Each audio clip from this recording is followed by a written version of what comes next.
Short video मैं आप सभी लोगों के लिए रिकॉर्ड कर रहा हूं। आई होप आपको इससे बहुत ज्यादा वैल्यूएबल इंफॉर्मेशन जो है वो मिलेगी और इसे प्लीज अपनी पूरी टीम के साथ में और ज्यादा से ज्यादा नए लोगों के साथ में शेयर कीजिएगा। Right, so we are in direct selling industry और डायरेक्ट सेलिंग इंडस्ट्री में एक बहुत ही इंटरेस्टिंग चीज होती है जिसके बारे में हम में से काफी लोग जो हैं वो जानते नहीं हैं या उसकी गहराई जो है वो हम लोग समझ नहीं पाते हैं। राइट, सो इस चीज को बोलते हैं अपॉर्चुनिटी कॉस्ट, या आप बोल सकते हैं कि कोई भी डायरेक्ट सेलिंग कंपनी जो होती है उसमें 3 प्रकार की मेजर कॉस्ट इन्वॉल्व होती है।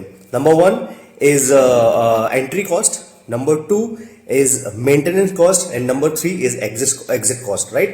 अब डायरेक्ट सेलिंग इंडस्ट्री में किसी भी कंपनी में मैक्सिमम जो है वो एग्जिट कॉस्ट कहीं पे भी नहीं होती है। एंट्री कॉस्ट मतलब से कोई बिजनेस अगर आप स्टार्ट कर रहे हो तो उसके लिए क्या कोई पैकेजेस वगैरह जो है वो डिफाइन किए गए हैं, है ना, या बोल दिया है कि ₹1,00,000 के पैकेज से आपका स्टार्ट होगा, 10,000 के पैकेज से आपका स्टार्ट होगा। ये चीज कहलाती है आपकी एंट्री कॉस्ट, मतलब बिजनेस में एंटर करने की कीमत क्या है। नंबर 2 इज एग्जिट कॉस्ट, और एग्जिट कॉस्ट किसी भी डायरेक्ट सेलिंग इंडस्ट्री में नहीं होती है। ये ट्रेडिशनल बिजनेसेस जितने भी होते हैं उन सभी बिजनेसेस में होती है। जैसे आपने देखा होगा कि हमारे कोई भी बिजनेस होते हैं अगर वो लॉस में जाते हैं तो जो हमारा पूरा का पूरा सेटअप होता है वो सेटअप हमें एक लॉस देके जाता है। मान लीजिए कि हम लोगों ने 1-2 करोड़ रुपए से कोई बिजनेस स्टार्ट किया, ट्रेडिशनल बिजनेस, और वो पूरा का पूरा जो बिजनेस होता है वो बिजनेस अगर प्रॉफिटेबल नहीं हो पाया या घाटा होता है उसमें, तो वो पूरा जो सेटअप है वो हमारी एक एग्जिट कॉस्ट में चला जाता है। मतलब हमको उसको किसी तरीके से लॉस जो है उसका हमको झेलना पड़ता है। राइट, और तीसरी एक सबसे लगभग मैक्सिमम कंपनीज में मैं बोलूंगा कि 98 to 99% कंपनीज में एक कॉस्ट होती है मेंटेनेंस कॉस्ट, जिसके बारे में शायद से शुरुआती समय में नहीं बताया जाता है, लेकिन जब आप किसी प्लान की डेप्थ को समझते हैं उसके बाद में वो मेंटेनेंस कॉस्ट जो है वो सामने आ जाती है। मेंटेनेंस कॉस्ट क्या होती है? जैसे मान लीजिए कि आपने जनरल कमीशन बनाया, राइट, तो जनरल कमीशन अगर आपने 1 हफ्ते में उसको क्लोज नहीं किया तो उसके लिए आपको जो है वो एक कुछ पर्टिकुलर कॉस्ट पे करनी पड़ेगी, या तभी आप जो है वो जनरल कमीशन रिसीव कर पाएंगे जब आप एक सर्टेन परचेस करेंगे। राइट, एक होता है monthly compulsory purchase, right, monthly compulsory purchase भी एक मेंटेनेंस कॉस्ट है।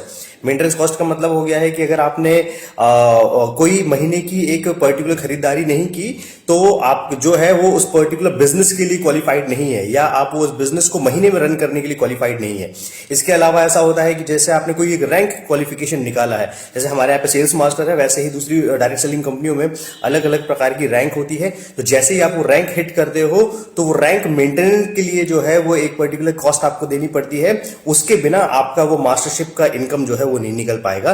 तो डायरेक्ट सेलिंग में सबसे जब वो कुछ 1-2 साल रह जाता है तब उसको समझ में आता है कि मेंटेनेंस कॉस्ट उसकी एंट्री कॉस्ट से कई गुना ज्यादा जो है वो दे दी गई है।